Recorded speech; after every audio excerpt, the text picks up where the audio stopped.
Allô tout le monde, on va regarder c'est la deuxième capsule de la section 2.6, ceci. Fait qu'ici, on va regarder un exemple des choses qu'on vient de voir dans la première capsule. Fait qu'on va regarder pour quel intervalle est-ce que notre fonction est positive, pour quel intervalle est-ce qu'elle est négative, puis est-ce qu'il y a des zones où est-ce que ça serait strictement positif ou strictement négatif.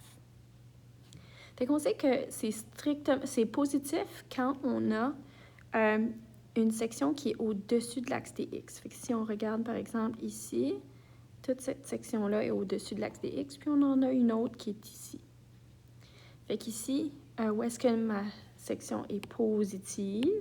Ça serait entre les abscisses à -5 et puis à 1.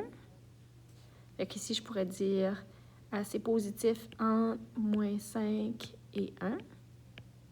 Puis là, parce que c'est positif et pas strictement positif, on peut inclure les abscisses ici. C'est pour ça que les crochets sont vers l'intérieur. Le symbole que je viens de placer, là, c'est juste pour montrer que c'est les deux. On a nos deux intervalles. Puis le deuxième ici serait entre 4 et 5.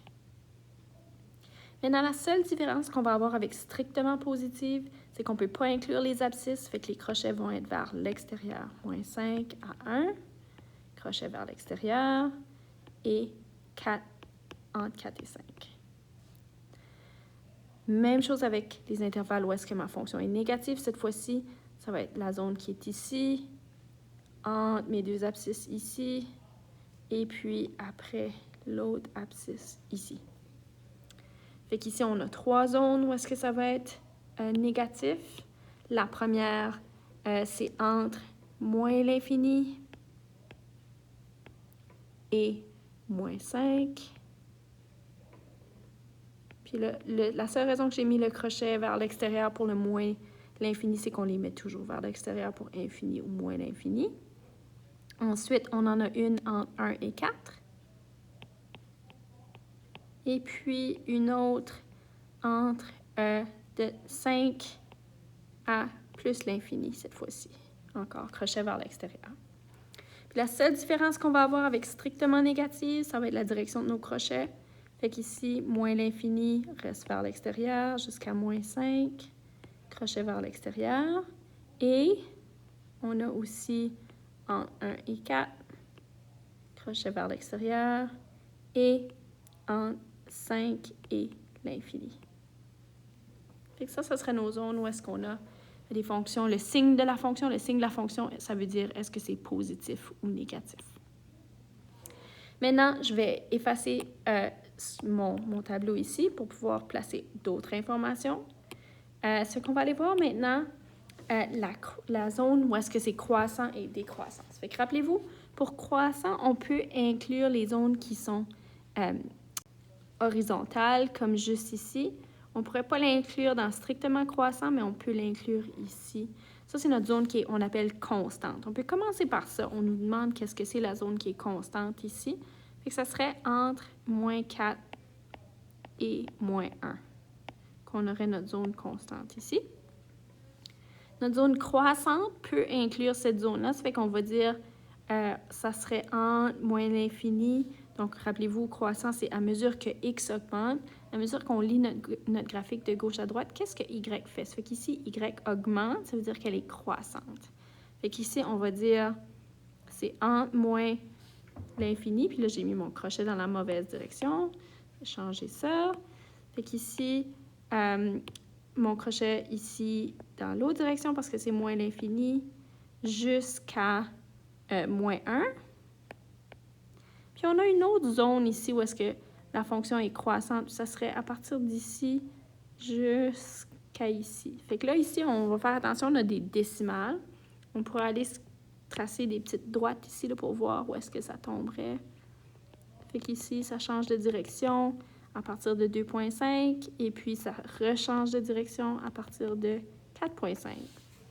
Ça fait qu'on pourrait dire ici, ici j'avais oublié de fermer mon graphique là, on pourrait inclure aussi la zone en 2,5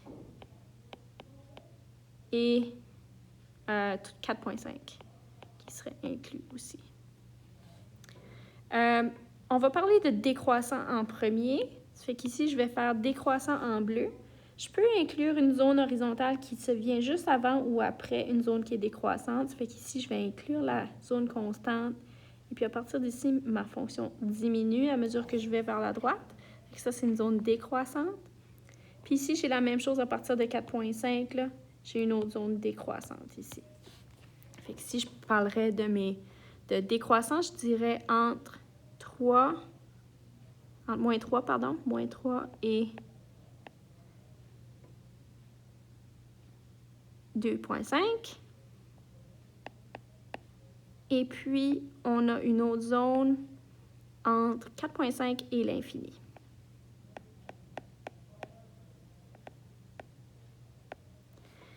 Maintenant, strictement décroissant et puis strictement croissant est un petit peu différent parce qu'on ne peut pas inclure les zones qui sont horizontales. Fait qu'ici, on enlèverait juste tout simplement cette partie-là qui ne serait pas inclue.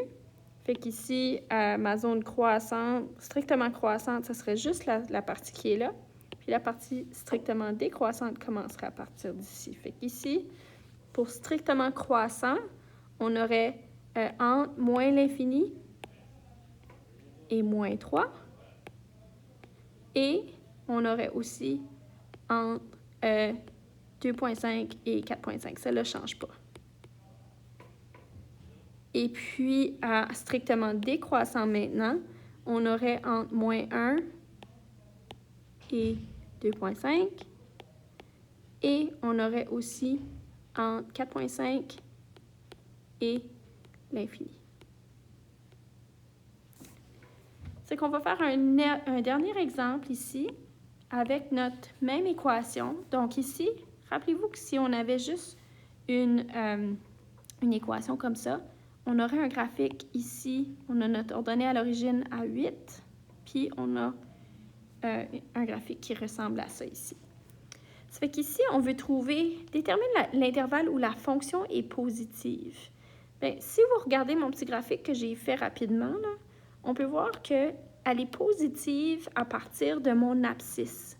Ça fait que la partie qui va être, puis même avec tous les autres graphiques qu'on a fait, vous allez voir positif, là, parce que c'est déterminé à partir de l'axe des X. On a vraiment besoin de savoir c'est quoi mes abscisses. C'est ça qui va, c'est autour de ces points-là que ça va changer. Okay? Puis dans ce cas-ci, on va juste en avoir une, mais ça va être important de la trouver. Fait qu'on va dire que l'abscisse, c'est la valeur de X quand y égale à 0.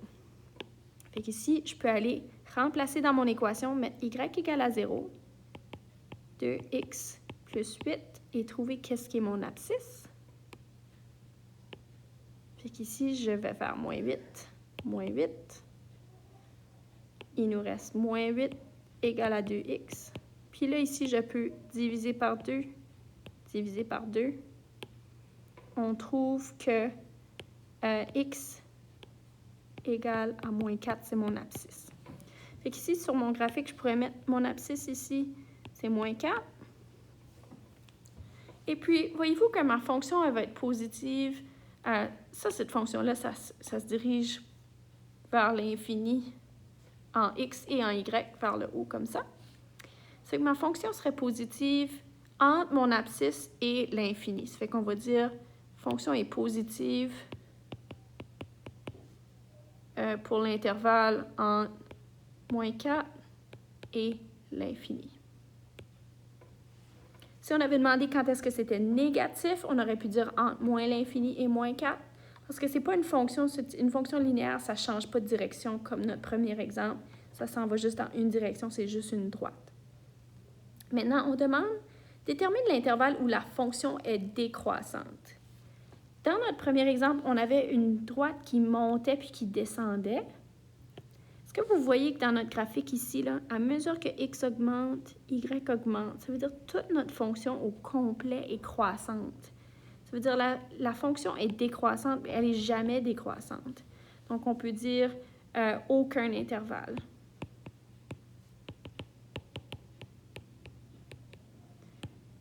Où la fonction est décroissante. Maintenant, si on nous avait demandé qu'est-ce qui est l'intervalle où est-ce que la fonction est croissante, on aurait pu dire c'est toute la fonction. Ça fait que ça serait entre moins l'infini et plus l'infini, ou on aurait tout simplement pu dire que x est un élément du domaine réel. C'est partout, toute notre fonction est croissante ici.